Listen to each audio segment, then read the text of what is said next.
गौरी पुत्र गणेश भगवान की जय। जय श्री कृष्णा, राधे राधे। आज मार्गशीर्ष मास के शुक्ल पक्ष की पंचमी तिथि है और आज ही के दिन विवाह पंचमी का पर्व मनाया जाता है। विवाह पंचमी के दिन को प्रभु श्री राम और माता सीता के विवाह की वर्षगांठ के रूप में मनाया जाता है। आज के दिन श्री सीताराम जी की कथाएं और विवाह पंचमी की कथा को सुनने से मनुष्यों के सभी पाप और संकट कट जाते हैं तथा मनोकामनाओं की पूर्ति होती है।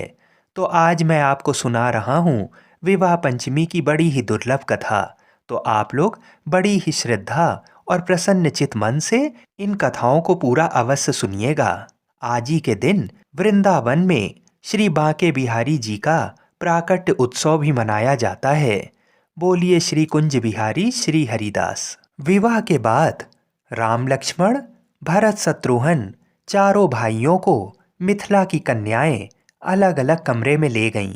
लक्ष्मण जी से मजाक कर जब वे उन्हें सताने लगीं तो लक्ष्मण जी को ध्यान आया कि भैया राम को भी यहाँ की नारियां सता रही होंगी और वे अपने सरल स्वभाव के कारण कुछ बोल नहीं पा रहे होंगे। मुझे उनकी सुरक्षा करनी चाहिए। तब लक्ष्मण जी अपने कमरे से निकलकर उस कमरे में आ गए जहां प्रभु श्री राम और माता सीता विराजमान थे। सीता जी की सखियों ने जब लक्ष्मण जी को देखा तो आपस में बोलीं, अब तो दो दूल्हों को छेड़ने का आनंद मिलेगा, और उन्होंने छेड़ना शुरू कर दिया। वे कहती हैं, हमारी सखी सीता तो राम जी से अधिक सुंदर हैं, राम जी तो उनकी छाया मात्र हैं। ये सुनकर लक्ष्मण जी भला कैसे चुप रहते, उनसे ये बात सही नहीं गई। उन्होंने प्रतिवाद किया और कहा, हमारे भैया अधिक सुंदर हैं, सीता जी उनकी छाया हैं। काफ़ी देर बाद जब ये विवाद चला तो सखियों ने लक्ष्मण जी से कहा, अभी निर्णय हो जाएगा कि कौन किसकी छाया है। ये बताइए कि छाया का रंग कैसा होता है। तब लक्ष्मण जी ने कहा कि छाया का रंग काला होता है। इस पर सखियों ने खुश होते हुए कहा कि हमारी सीता जी का रंग तो गोरा है और आपके राम जी तो श्याम वर्ण के हैं। इसी से सिद्ध होता है कि सीता जी सुंदर हैं और प्रभु श्री राम जी उनकी छाया हैं। ये सुनकर लक्ष्मण जी निरुत्तर हो गए। आइए अब विवाह पंचमी की दूसरी कथा को सुनते हैं। प्रभु श्री राम राजा दशरथ के घर पैदा हुए थे और सीता माता राजा जनक की पुत्री थीं। मान्यता है कि सीता जी का जन्म धरती से हुआ था। राजा जनक हल चला रहे थे। उस समय उन्हें एक नन्ही सी बच्ची मिली थी जिसका नाम उन्होंने सीता रखा था। सीता जी को जनक नंदिनी के नाम से भी पुकारा जाता है। एक बार सीता जी ने शिव जी का धनुष उठा लिया था जिसे परशुराम के अतिरिक्त और कोई नहीं उठा पाता था। राजा जनक ने यह निर्णय लिया कि जो भी शिव जी का धनुष उठा पाएगा सीता जी का विवाह उसी से होगा। सीता जी के स्वयंवर के लिए घोषणाएं कर दी गईं। स्वयंवर में भगवान राम और लक्ष्मण ने भी प्रतिभाग किया। वहां पर कई और राजकुमार भी आए हुए थे, पर कोई भी शिव जी के धनुष को नहीं उठा सका। राजा जनक हताश हो गए और उन्होंने कहा कि क्या कोई भी मेरी पुत्री के योग्य नहीं है। तब महर्षि वशिष्ठ जी ने भगवान श्री राम को शिव जी के धनुष की प्रत्यंचा चढ़ाने को कहा। गुरु की आज्ञा का पालन करते हुए भगवान राम शिव जी के धनुष की प्रत्यंचा चढ़ाने लगे और धनुष टूट गया। इस प्रकार सीता जी का विवाह राम जी से हुआ।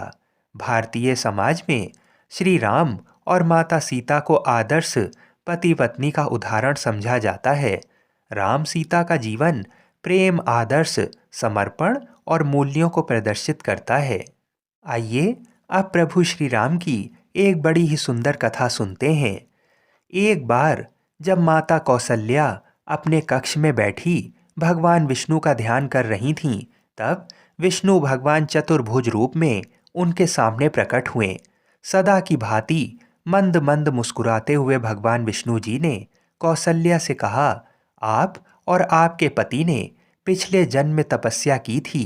आप दोनों की इच्छा पूरी करते हुए मैंने वरदान दिया था कि अगले जन्म में मैं आपके घर पुत्र रूप में आऊँगा। अपना वचन निभाते हुए मैं आ गया हूँ।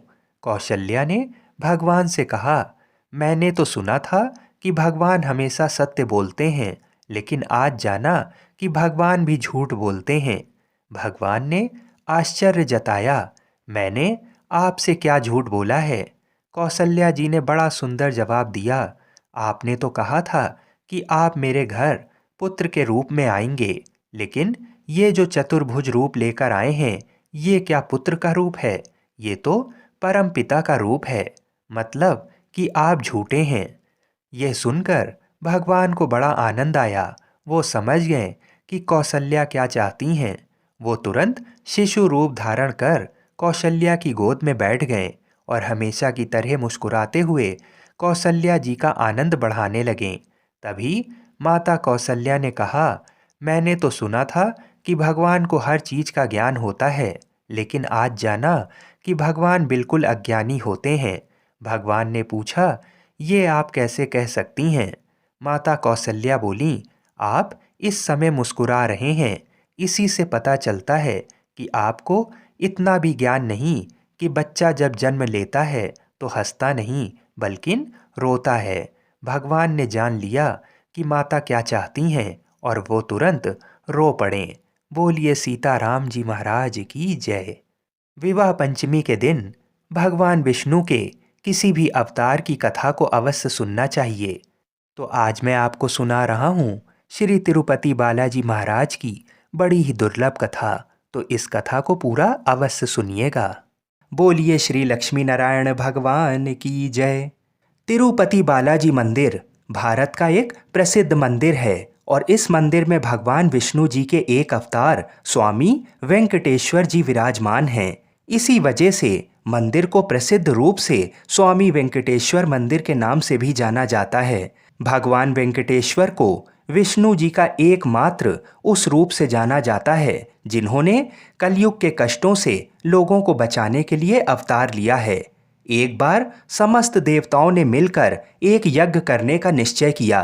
यज्ञ की तैयारी पूर्ण हो गई। तभी वेद ने एक प्रश्न किया तो एक व्यवहारिक समस्या आ खड़ी हुई।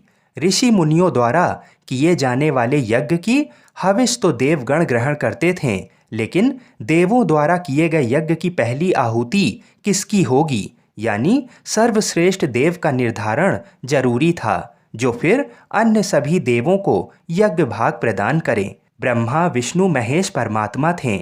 इनमें से श्रेष्ठ कौन है, इसका निर्णय आखिर हो तो कैसे? भृगु जी ने इसका दायित्व संभाला। वह देवों की परीक्षा लेने चले। ऋषियों से विदा लेकर वह सर्वप्रथम अपने पिता ब्रह्मदेव के पास पहुंचे। ब्रह्मा जी की परीक्षा लेने के लिए भृगु ने उन्हें प्रणाम नहीं किया। इससे ब्रह्मा जी अत्यंत कुपित हुए और उन्हें शिष्टता सिखाने का प्रयत्न किया। भृगु को गर्व था कि वह तो परीक्षक हैं, परीक्षा लेने आए हैं, पिता पुत्र का आज क्या रिश्ता। भृगु ने ब्रह्मदेव से अशिष्टता कर दी। ब्रह्मा जी का क्रोध बढ़ गया और अपने कमंडल लेकर पुत्र को मारने भागे। भृगु किसी तरह वहां से जान बचाकर भाग चले आए। इसके बाद वह शिव जी के लोक कैलाश गए। भृगु ने फिर से धृष्टता की। बिना कोई सूचना का शिष्टाचार दिखाए या शिव गणों से आज्ञा लिए सीधे वहां पहुंच गए जहां शिव जी माता पार्वती के साथ विश्राम कर रहे थे। आए तो आए, साथ ही अशिष्टता का आचरण भी किया। शिवजी शांत रहें, पर भृगु ना समझें। शिवजी को क्रोध आया तो उन्होंने अपना त्रिशूल उठाया। भृगु वहां से भी भागे। अंत में वह भगवान विष्णु के पास क्षीर सागर पहुंचे। श्री हरि शेष सैया पर लेटे निद्रा में थे और देवी लक्ष्मी उनके चरण दबा रही थीं। महर्षि भृगु 2 स्थानों से अपमानित करके भगाए गए थे। उनका मन बहुत दुखी था। विष्णु जी को सोता देख उन्हें न जाने क्या हो गया और उन्होंने विष्णु जी को जगाने के लिए उनकी छाती पर एक लात जमा दी। विष्णु जी जाग उठे और भृगु से बोले, मेरी छाती वज्र के समान कठोर है, आपका शरीर तप के कारण दुर्बल, कहीं आपके पैर में चोट तो नहीं आई? आपने मुझे सावधान करके कृपा की है।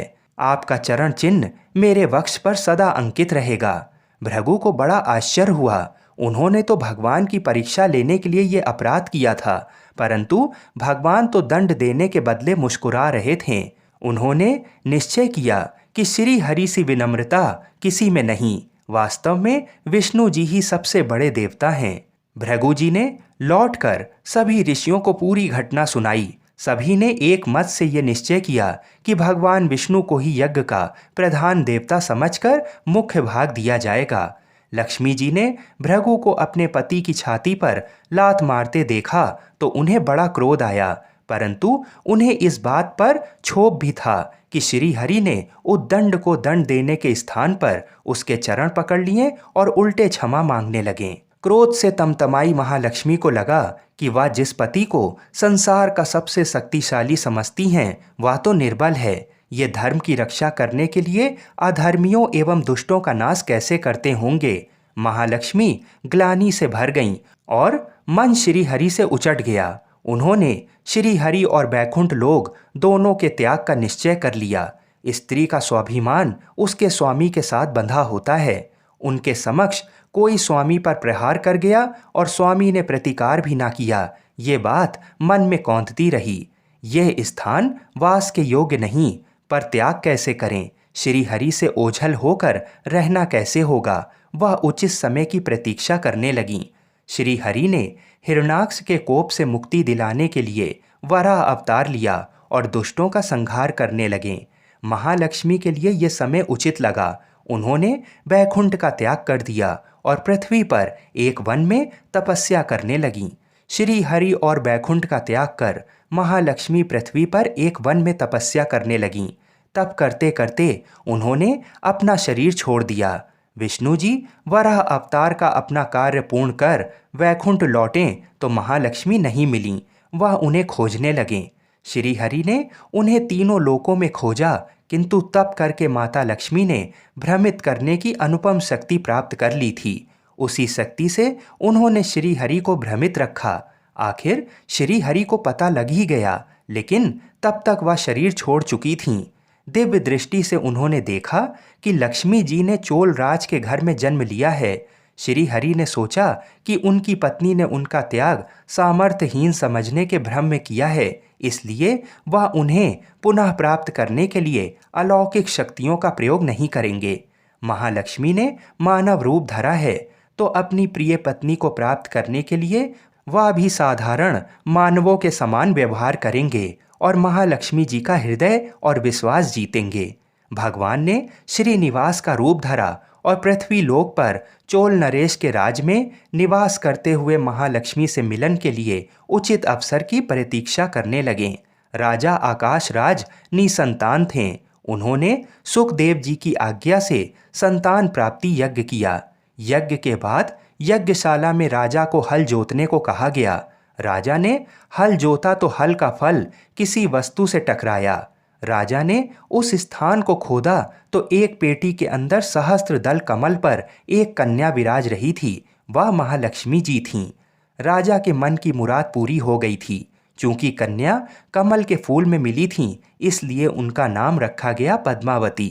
पद्मावती नाम के अनुरूप ही रूपवती और गुणवती थीं।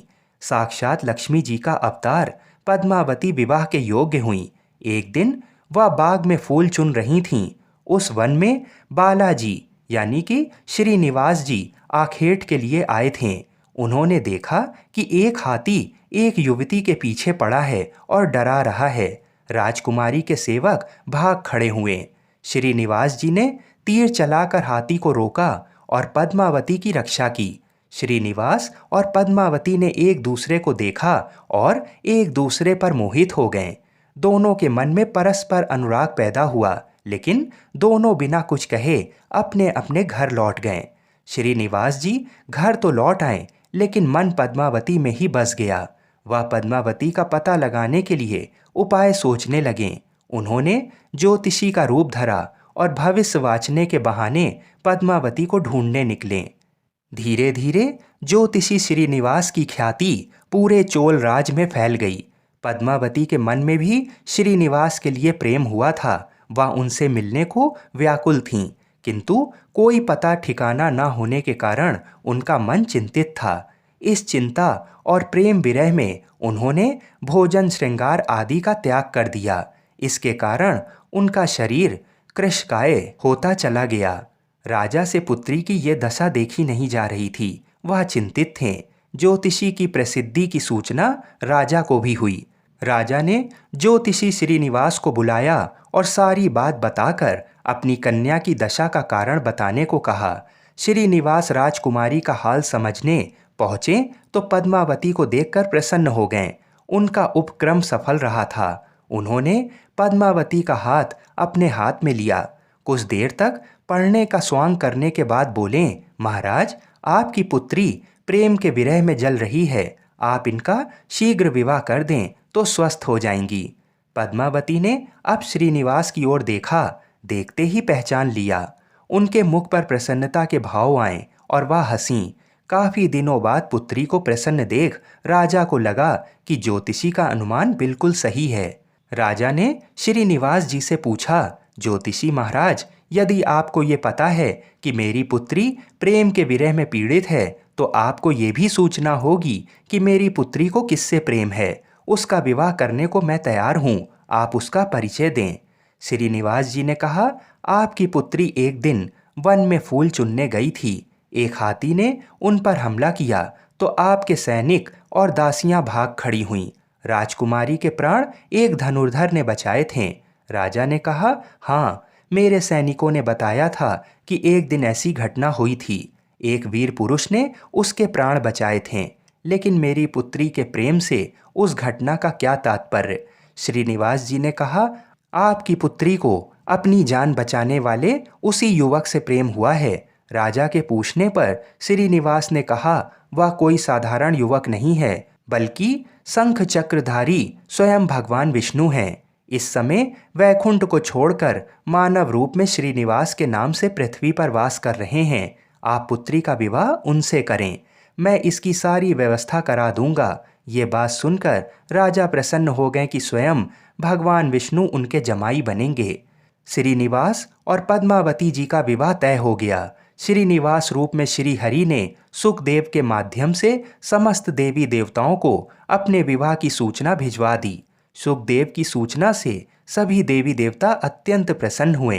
देवी देवता श्रीनिवास जी से मिलने और बधाई देने पृथ्वी पर पहुंचे, परंतु श्रीनिवास जी को खुशी के बीच एक चिंता भी होने लगी। देवताओं ने पूछा, भगवान, संसार की चिंता हरने वाले आप इस उत्सव के मौके पर इतने चिंतातुर क्यों हैं।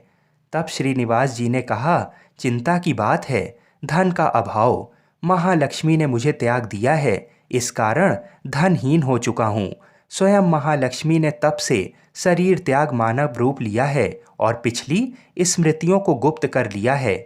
इस कारण उन्हें ये सूचना नहीं है कि वह महालक्ष्मी का ही स्वरूप हैं। वह तो स्वयं को राजकुमारी पद्मावती ही मानती हैं। मैंने निर्णय किया है कि जब तक उनका प्रेम पुनः प्राप्त नहीं करता, अपनी माया का उन्हें आभास नहीं कराऊंगा। इस कारण मैं एक साधारण मनुष्य का जीवन व्यतीत कर रहा हूँ। राजा की पुत्री से शादी करने और घर बसाने के लिए धन, वैभव और ऐश्वर्य की जरूरत है। वह मैं कहाँ से लाऊं। स्वयं नारायण को धन की कमी सताने लगी। मानव रूप में आए प्रभु को भी विवाह के लिए धन की आवश्यकता हुई। यही तो ईश्वर की लीला है। जिस रूप में रहते हैं उस योनि के जीवों के सभी कष्ट सहते हैं। श्री हरि विवाह के लिए धन का प्रबंध कैसे हो, इस बात से चिंतित हैं। देवताओं ने जब ये सुना तो उन्हें आश्चर्य हुआ। देवताओं ने कहा, कुबेर आवश्यकता के बराबर धन की व्यवस्था कर देंगे। देवताओं ने कुबेर का आवाहन किया तो कुबेर जी प्रकट हुए। कुबेर ने कहा, ये तो मेरे लिए प्रसन्नता की बात है कि आपके लिए मैं कुछ कर सकूं। प्रभु, आपके लिए धन का तत्काल प्रबंध करता हूँ। कुबेर का कोष आपकी कृपा से ही रक्षित है। तब श्री हरि जी ने कुबेर से कहा, यक्ष राउस, आपको भगवान भोलेनाथ ने जगत और देवताओं के धन की रक्षा का दायित्व सौंपा है। उसमें से धन मैं अपनी आवश्यकता के हिसाब से ले लूंगा, लेकिन मेरी एक शर्त है। ये सुनकर सभी देवता आश्चर्य में पड़ गए। श्री हरि ने कहा, ब्रह्मा जी और शिव जी साक्षी रहें। कुबेर से धन ऋण के रूप में लूंगा, जिसे भविष्य में ब्याज सहित चुकाऊंगा। श्री हरि की बात से कुबेर समेत सभी देवता विस्मय में एक दूसरे को देखने लगे। कुबेर बोले, भगवान, मुझसे कोई अपराध हुआ तो उसके लिए क्षमा कर दें, पर ऐसी बात ना कहें। आपकी कृपा से विहीन होकर मेरा सारा कोष नष्ट हो जाएगा। हरि ने कुबेर को निश्चिंत करते हुए कहा, आपसे कोई अपराध नहीं हुआ है। मैं मानव की कठिनाई का अनुभव करना चाहता हूँ। मानव रूप में उन कठिनाइयों का सामना करूँगा जो मानव को आती हैं। धन की कमी और ऋण का बोझ सबसे बड़ा है। कुबेर ने कहा, प्रभु, यदि आप मानव की तरह ऋण पर धन लेने की बात कर रहे हैं तो फिर आपको मानव की तरह ये भी बताना होगा कि ऋण चुकाएंगे कैसे। मानव को ऋण प्राप्त करने के लिए कई शर्तें झेलने पड़ती हैं। श्रीनिवास जी ने कहा, कुबेर, ये ऋण मैं नहीं, मेरे भक्त चुकाएंगे, लेकिन मैं उनसे भी कोई उपकार नहीं लूंगा। मैं अपनी कृपा से उन्हें धनवान बनाऊंगा। कलयुग में पृथ्वी पर मेरी पूजा धन, ऐश्वर्य और वैभव से परिपूर्ण देवता के रूप में होगी। मेरे भक्त मुझसे धन, वैभव और ऐश्वर्य की मांग करने आएंगे। मेरी कृपा से उन्हें ये प्राप्त होगा। बदले में भक्तों से मैं दान प्राप्त करूंगा जो चढ़ावे के रूप में होगा। मैं इस तरह आपका ऋण चुकाता रहूंगा। कुबेर जी ने कहा, भगवान, कलयुग में मानव जाति धन के विषय में बहुत विश्वास के योग्य नहीं रहेगी। उन पर आवश्यकता से अधिक विश्वास करना क्या उचित होगा? तब श्रीनिवास जी बोले, शरीर त्यागने के बाद तिरुपति के तिरुमला पर्वत पर बालाजी के नाम से लोग मेरी पूजा करेंगे। मेरे भक्तों की अटूट श्रद्धा होगी। वह मेरे आशीर्वाद से प्राप्त धन में मेरा हिस्सा रखेंगे। इस रिश्ते में ना कोई दाता है और ना कोई याचक। हे कुबेर, कलयुग के आखिरी तक भगवान बालाजी धन, ऐश्वर्य और वैभव के देवता बने रहेंगे।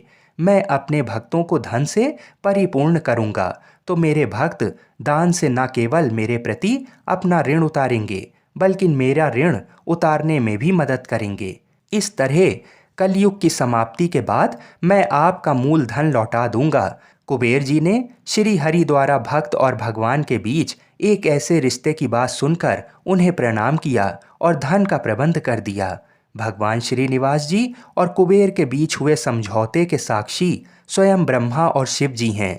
दोनों वृक्ष रूप में साक्षी बन गए। आज भी पुष्करिणी के किनारे ब्रह्मा और शिव जी बरगद के पेड़ के रूप में साक्षी बनकर खड़े हैं। ऐसा कहा जाता है कि निर्माण कार्य के लिए स्थान बनाने के लिए इन दोनों पेड़ों को जब काटा जाने लगा तो इनमें से खून की धारा फूट पड़ी। पेड़ काटना बंद करके उसकी देवता की तरह पूजा होने लगी। श्रीनिवास जी और पद्मावती जी की शादी पूरे धूमधाम से हुई, जिसमें सभी देवगण पधारे।